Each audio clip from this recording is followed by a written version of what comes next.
नमस्कार, मैं Sandeep Chauhan. City Now channel के हेल्थ नाउ इस विशेष प्रोग्राम में आप सभी दर्शकों का स्वागत। आज इस प्रोग्राम में हम जानकारी लेंगे वेरिकोज वेन्स के बारे में और इस बारे में हमें अवगत कराएंगे एवीआईएस वैस्कुलर सेंटर के मशहूर varicose veins specialist doctor Abhinav Kesarwani. Doctor साहब, आपका हेल्थ नाउ में हार्दिक स्वागत। नमस्कार। AVIS hospital is a pioneer in vascular medicine. So पहले आप ये बताइए कि उसका जो पूना में AVIS वैस्कुलर सेंटर है, इसकी शुरुआत कब हुई? नमस्कार, मैं हूं doctor Abhinav Kesarwani, general surgeon और वेरिकोस वेन स्पेशलिस्ट। ये हम लोग हैदराबाद में वेरिकोस वेन्स के केसेस करते हैं। तो हम लोगों ने नोटिस किया है वेरिकोस वेन एक अंडररेटेड ब्रांच है। जनरली लोग इसको अवॉइड करते हैं करना, मैं खुद पहले अवॉइड करता था, लेकिन हाँ, इसका इनोवेटिव तरीका हम लोगों ने देखा है, हम लोगों ने सीखा है, आजमाया है और पेशेंट को काफ़ी इससे फ़ायदा हुआ है। तो हम लोगों ने प्लान किया है कि पूरे पैन इंडिया में इसका एडवांटेज मिलना चाहिए। तो महाराष्ट्र में पहला सेंटर हम लोगों ने पूना में स्टार्ट किया है और पूना में भी हम लोग देख रहे हैं, हम लोग को अच्छा रिस्पांस मिल रहा है। तो यहाँ के पूना में भी इतना लोगों में भी अवेयरनेस, जागरूकता नहीं है कि वेरिकोस वेन के साथ कैसे करना चाहिए। हमारे पास काफ़ी कॉम्प्लिकेटेड या एडवांस केसेस भी आ रहे हैं, तो लोग काफ़ी साल से प्रॉब्लम में थे कि उनको उसका प्रॉपर ट्रीटमेंट नहीं मिल पा रहा है।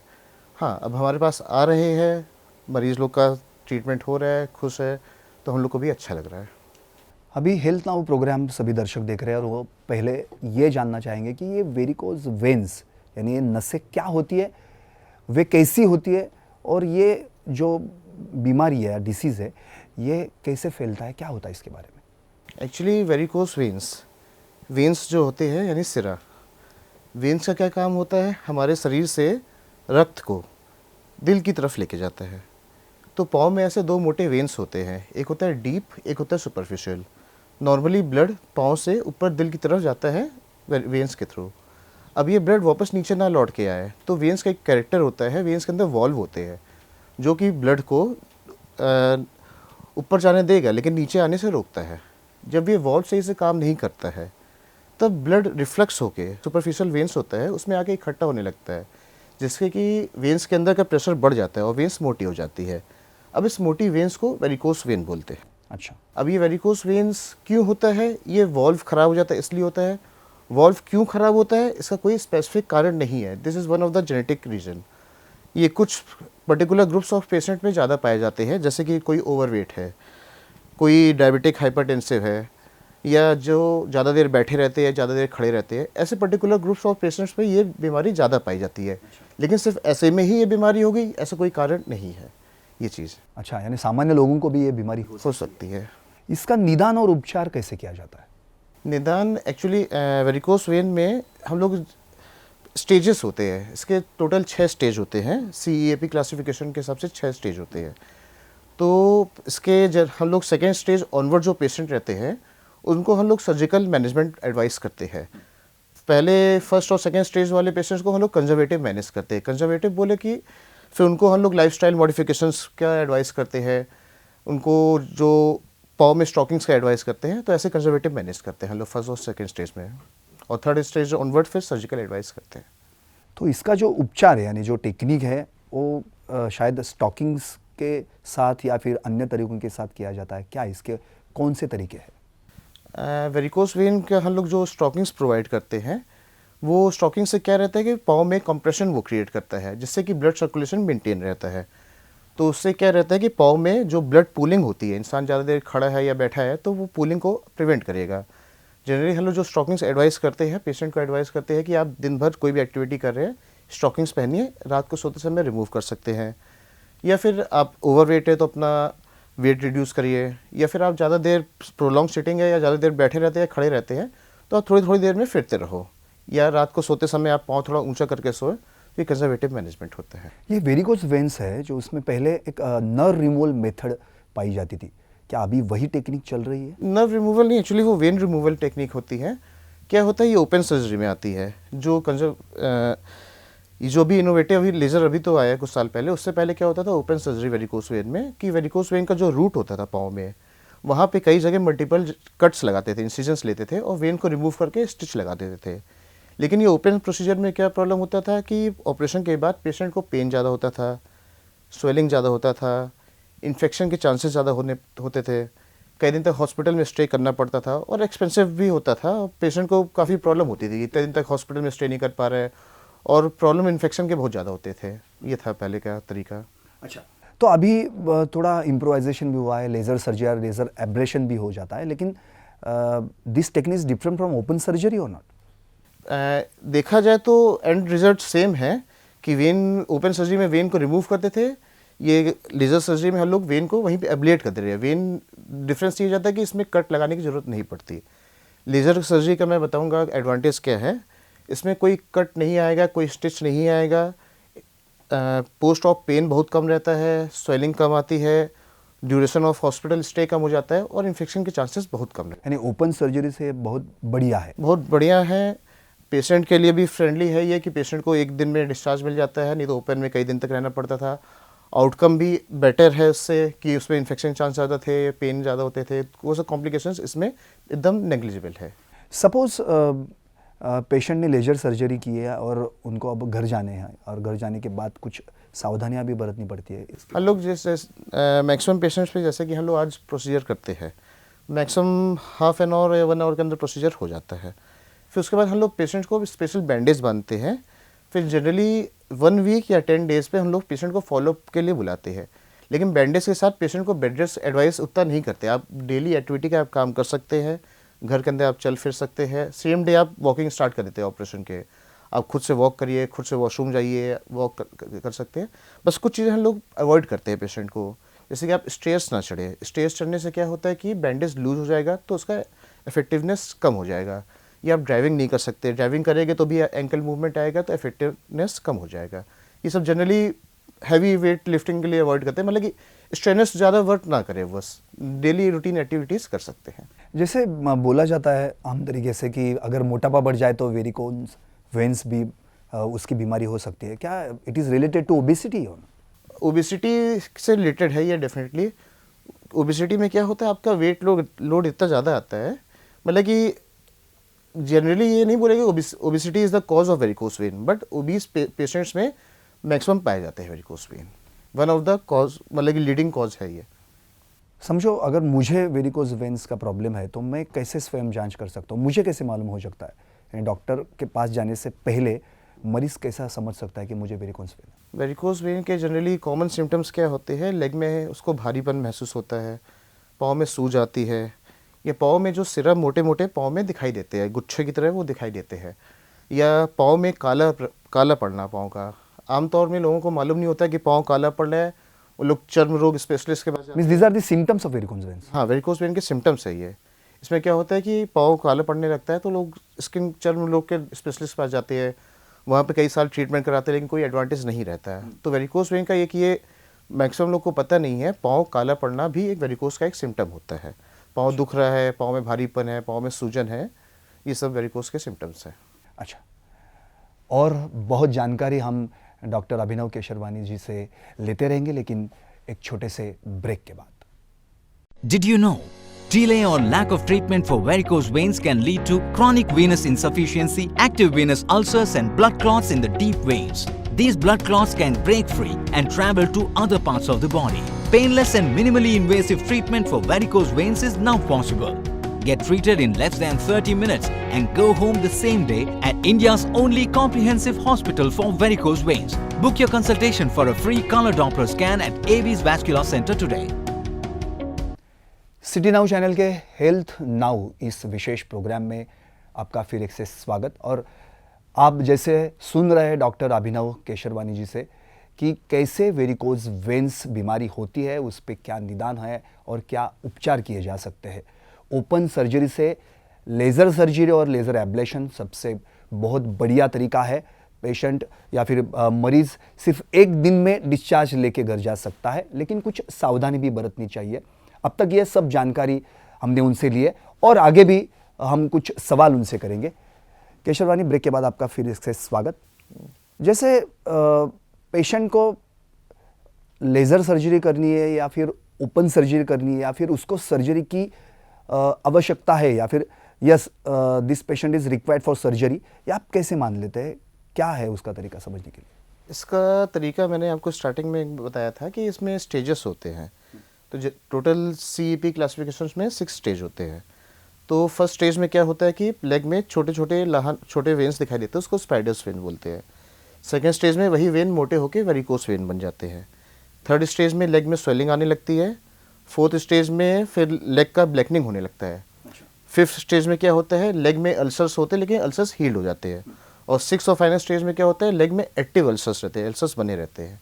तो जनरली जब C3 यानी जब लेग में स्वेलिंग आती है, वहाँ से हम लोग पेशेंट को सर्जरी एडवाइस करते हैं। फर्स्ट और सेकेंड में सर्जरी पहले नहीं बोलते, पहले उनको कंजर्वेटिव मैनेज करने की कोशिश करते हैं। मेडिसिन से भी हो सकता हाँ, है? मेडिसिन सिर्फ और सिर्फ आपके सिम्टम्स में हेल्प करेगा। वेरिकोस वेन का कोई मेडिकल मैनेजमेंट नहीं है। मेडिकल मैनेजमेंट सिर्फ और सिर्फ सिम्टम्स में रिलीफ देने के लिए होता है। वेरिकोस वेन का जो प्रॉब्लम है, प्रॉब्लम का ट्रीटमेंट ओनली सर्जिकल है। फर्स्ट और सेकेंड स्टेज में हम लोग स्टॉकिंग्स प्रोवाइड करते हैं आपको, कि स्टॉकिंग्स अगर आपको कंजर्वेटिव मैनेजमेंट रिलीफ हो रहा है तो आप वही कंटिन्यू रखे रहिए। अगर आपको उसमें भी अगर कंजर्वेटिव मैनेजमेंट में रिलीफ नहीं हो रहा है, तब फिर फर्स्ट और सेकेंड में हम लोग उनको सर्जरी एडवाइस करते हैं। अच्छा, तो ये वेरिकोस वेन्स में कभी आपात स्थिति भी पैदा हो सकती है? होती है। ये जो C6 क्लासिक स्टेजेस पे उसमें एक्टिव अल्सर्स रहते हैं, उसमें ये रहता है कि अगर आपका ज़्यादा क्रोनिक अल्सर है, क्रोनिक अल्सर्स में कैंसर डेवलपमेंट के चांसेस होते हैं। तो उसमें क्या रहता है कि जितने एडवांस स्टेज में हम लोग सर्जरी करते हैं तो सर्जरी का सक्सेस रेट कम होता है और रिकरेंस रेट बढ़ता जाता है। लेकिन अगर ऐसी स्थिति उत्पन्न हो जाए तो आप क्या करते हैं? फिर उनको यही है कि फिर आपको आपका स्टेज के अकॉर्डिंगली हम लोग प्लान करेंगे कि आपको जितनी जल्दी ट्रीटमेंट करें। सिर्फ और सिर्फ वेरिकोस से फिर ट्रीटमेंट नहीं रहता, फिर आपको अल्सर है तो उसका डिब्राइडमेंट करना पड़ेगा। अल्सर का साइज़ कैसे है उसके हिसाब से फिर आपका प्लास्टिक सर्जरी करना पड़ेगा, ग्राफ्ट करना पड़ेगा, या इन्फेक्शन है तो इन्फेक्शन को भी फिर पहले कवर करना पड़ेगा। तो ऐसे फिर रहता है इसमें। और लॉन्ग स्टैंडिंग केसेस में क्या रहता है, अगर वेन का साइज़ बहुत ज़्यादा है तो बॉडी में क्या होता है कि कहीं भी बॉडी में ब्लड कलेक्ट हो रहा है तो वहाँ पे क्लॉट बनने की संभावना रहती है, खून की गांठ बनने की। तो वेन्स में भी एक रहता है कि अगर आपके वेन्स में भी अगर क्लॉट बन रहा है, एक बार क्लॉट डेवलप हो गया है, तो वो क्लॉट कहीं भी जा सकता है, थ्रोम्बस बन के, एम्बोलाई बन के, और वहाँ पे आपको स्ट्रोक की प्रॉब्लम आ सकती है। अच्छा, ये प्रॉब्लम है उसमें। यानी हम वेरिकोस वेन्स को, बीमारी को अगर निगलेक्ट कर देंगे तो शायद वो आगे जाके आपको तकलीफ दे सकता है या फिर स्ट्रोक जैसे सीरियस कॉम्प्लिकेशन हो सकते हैं। अगर और एक बात है कि सर्जरी होने के बाद जो रिकवरी पीरियड रहता है वो कितने दिनों का रहता है और कितने दिनों के बाद वो मरीज अपना नियमित रूप से काम शुरू कर सकता है? अगर वो भी एक वो है कि पेशेंट कौन से स्टेज पे हमारे पास ट्रीटमेंट कराने आ रहा है। अगर नॉर्मल सेकेंड या थर्ड स्टेज पे हो रहा है ट्रीटमेंट उसका, तो मैक्सिमम पेशेंट्स को हमने देखा है वो विद इन अ मंथ अपना ऑल रूटीन काम करना स्टार्ट कर देते हैं। हम लोग पेशेंट को सर्जरी के बाद भी बस 10 दिन के लिए ही बोलते हैं कि आप हार्ड एक्टिविटीज़ ना करिए, आप after 10 days normal activities start कर सकते हैं स्पॉन्टेनियसली, जितना आपको कंफर्टेबल हो। ये नहीं कि आप स्टार्टिंग में ही भागना चालू करते, नहीं। बॉडी को हील होने के लिए भी टाइम लगता है, रिकवरी में टाइम लगता है, बॉडी को प्रॉपर टाइम चाहिए हील होने के लिए। तो after that recovery period person to person differ करता है। तो एटलीस्ट 1 महीना आप वो रेस्ट करिए, रेस्ट भी लाइट एक्टिविटीज़ करिए, 1 महीने बाद अपना नॉर्मल आप रूटीन कर सकते हैं अगर आप कंफर्टेबल है तो। जैसे ओपन सर्जरी में कुछ संभावना रहती है इन्फ्लामेशन की या फिर पुनरावृत्ति की, सूजन की, जैसे इन्फेक्शन हो सकता है। लेज़र सर्जरी में ऐसा हो सकता है क्या? लेज़र का यही एडवांटेज है। ओपन सर्जरी में क्या होता है, हमें बॉडी में कट्स लगाना पड़ता है। कट्स लगाते हैं तो हम लोग बॉडी को एनवायरनमेंट एक्सपोजर कर रहे हैं, बाहर का उसको एनवायरनमेंट का एक्सपोज कर रहे हैं। तो लेज़र सर्जरी में ऐसा नहीं है, हम लोग बस एक निडल प्रिक से ही, कुछ कट लगाने की जरूरत नहीं पड़ती, बस एक निडल से प्रिक करते हैं, उसी में हमारी पूरी सर्जरी हो जाती है। तो एक्सटर्नल एनवायरनमेंट का एक्सपोजर बॉडी को कम रहता है, तो इससे इन्फेक्शन के चांसेस कम रहते हैं। यानी laser surgery is more effective than open surgery बोल सकते हैं। या कुछ ऐसे केसेस में ऐसा कभी देखा है आपने कि अरे लेज़र सर्जरी की है लेकिन उसको उतना प्रभाव नहीं मिला? नहीं, ऐसा नहीं होता है, वो एक्सपीरियंस के ऊपर डिपेंड होता है। यहीं पे हम एविस वाले सबसे सुपीरियर थोड़ा सा आते हैं, क्योंकि हमारा वेरिकोस वेन का जो एक्सपीरियंस है बाकी सारे सर्जन से डिफरेंट क्यों है, क्योंकि we are exclusively varicose vein specialist. Generally normal surgeons सारे केसेस करते हैं, हम लोग वेरिकोस वेन के स्पेशलिस्ट हैं, तो हमारे पास मैक्सिमम वेरिकोस के ही केसेस आते हैं। तो उसमें हमारा जो एक्सपीरियंस है, पेशेंट का मैनेजमेंट है, कैसे ट्रीट करना है, ट्रीटमेंट प्लानिंग है, तो हमारा कस्टमाइज पेशेंट के वो स्टेज के अकॉर्डिंगली होता है, तो वो हमारा सुपीरियर है इसमें। ऐसे कुछ अलग जो बीमारी रहते हैं वो बहुत सी बीमारियां जेनेटिक प्रॉब्लम की वजह से हो सकती है। Varicose veins it is a genetic. Varicose when is a genetic disease. ये पहला रीज़न ही वेरिकोस वेन होने का जेनेटिक है। इसमें फैमिली में अगर आपके किसी मेंबर्स को वेरिकोस वेन है तो आपको भी होने के चांसेस है। ये नहीं कि 100% होगा, लेकिन हाँ चांसेस है आपको। अच्छा, उसमें चांसेस रहते हैं। चांसेस है, इसलिए हम लोग बोलते हैं कि पेशेंट को अगर आपके फैमिली में है तो आपको थोड़ा सा अवेयरनेस होना चाहिए आपको। आप हमेशा लेग को ऑब्जर्व करो कि आप अर्ली स्टेज में रहे तभी हमारे पास आके ट्रीटमेंट प्लान करें, ना कि लेटर में जब जाके ब्लैक में ब्लैकनिंग होने लगे या अल्सर। यानी जो आपने 6 स्टेजेस बताए थे उसके जो 5 नंबर या 6 नंबर के स्टेजेस रहते हैं, तब आप जाएंगे तो आपको शायद लेजर सर्जरी करना पड़ेगा। अभी AVIS वेस्कुलर सेंटर में जब मरीज आता है और वो उसको जो बीमारी है वो आप डायग्नोसिस भी होती है कि इसको बीमारी है, तो उसका आउटकम्स क्या है और उसको कैसा फील होता है जब बीमारी के बाद वो जब आपको फिर फ़ोन करेगा और बताएगा यार मुझे बहुत अच्छा लगा और मैं अभी खुश हूँ, मुझे कोई प्रॉब्लम नहीं है, तो आपका कुछ सेटिस्फेक्शन भी होता होगा, क्या कैसा लगता है? तो वही एक्चुअली हम लोग को सबसे बड़ा सेटिस्फेक्शन पेशेंट का फीडबैक रहता what is about the result of AVIS vascular centre? है। फीडबैक वही बता रहे, रिजल्ट वही है कि पेशेंट फीडबैक अच्छा दे रहा है, तो वही हमारा रिजल्ट है। पेशेंट खुश रहता है।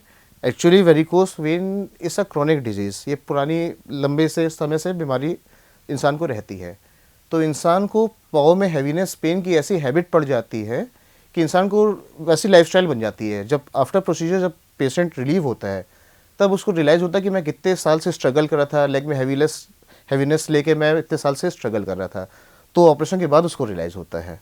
तो हमारे पास काफ़ी अच्छे लोग करवा के गए तो उन्होंने फीडबैक अच्छा दिया है। They are very much satisfied. Yes, यानी फीडबैक बहुत अच्छा है। और क्या उपलब्धियां है AVIS वेस्कुलर सेंटर में जो पूना में स्थित है और आप उधर काम भी कर रहे हैं? आपने बताया भी था कि 300 लेग्स पे भी आपने काम किया है, क्या इसके बारे में आप कुछ बताएंगे सर? इसके बारे में उपलब्धियाँ मतलब कि लेग्स के में पेशेंट का एक्चुअली हमारा मेन ये ऐसा रहता है कि पेशेंट सेटिस्फेक्शन ही हमारा मेन चीज़ रहता है कि हम लोग पेशेंट को जितना हो सके लेस कॉस्ट पे मैक्सिमम ट्रीटमेंट दे सके, पेशेंट सेटिस्फाई होके जाए। ये नहीं कि पेशेंट हमारे यहाँ आए फिर बाहर घूमे फिर, ऐसा नहीं। वन स्टॉप सेंटर हमारा प्लान है। आप हमारे यहाँ आइए, हमारे यहाँ जो आपको बेस्ट रेट रहेगा आपको वो मिलेगा, बेस्ट ट्रीटमेंट मिलेगा, बेस्ट आफ्टर सर्जरी केयर मिलेगा, सब हमारे यहाँ ऐसा है। अगर AVIS वेस्कुलर सेंटर में पेशेंट को आना है तो उसको क्या बताएंगे आप? वेस्कुलर वेन्स जो बीमारी लेके वो चल रहा है, तो उस बीमारी के बाद या फिर बीमारी से पहले जब वो AVIS वेस्कुलर सेंटर में आना चाहे तो आप क्या बताएंगे? हमारे साइड से इनको ये मैसेज रहेगा कि आप यानी आपको कैसे कांटेक्ट करें? वो हमारे टेलीकॉलर नंबर है या हमारी वेबसाइट भी है, आप उसके थ्रू हमारा कॉन्टैक्ट निकाल सकते हैं। ऑनलाइन 24/7 अवेलेबल रहते हैं, हमारे यहाँ स्टाफ है, तो आप उनसे अपॉइंटमेंट फिक्स कर सकते हैं। यानी पेशेंट का फीडबैक यही आपका सेटिस्फैक्शन है। और AVIS वेस्कुलर सेंटर जो पूना में स्थित है और AVIS हॉस्पिटल्स के देश में ऐसे बहुत सारे उनके जो रहते हैं कि फ्रेंचाइजीज है, सेंटर्स है, लेकिन उधर जो काम करने का तरीका है वो सबसे अच्छा है और बहुत पेशेंट्स ने रिलीफ भी पाया है और इसके बाद उनको फीडबैक देके डॉक्टरों को भी सेटिस्फाइड हुआ है। तो आपको अगर वेरिकोज वेन्स का प्रॉब्लम है तो AVIS वेस्कुलर सेंटर में जा सकते हैं और varicose vein specialist doctor Abhinav Kesarwani जी से आप मिल सकते हैं और जो भी आपका कुछ प्रॉब्लम रहेगा वेरिकोज वेन्स के बारे में वो आपका प्रॉब्लम दूर कर सकते हैं। सो धन्यवाद डॉक्टर साहब, आप इधर आए और हेल्थ नाउ में हमारे सभी दर्शकों को बहुत अच्छी तरीके से ये समझाया कि वेरिकोज वेन्स एक्चुअली क्या है, उसका प्रॉब्लम क्या है, उस पर भी उपचार हो सकता है और अच्छी तरीके से उसको रिलीफ भी मिल सकता है। तो ये था आज का हेल्थ नाउ विशेष प्रोग्राम। ऐसे सेहत के और सेहत से जुड़े बहुत प्रोग्राम आप सिटी नाउ चैनल पे देख सकते हैं। तो देखते रहिए हेल्थ नाउ।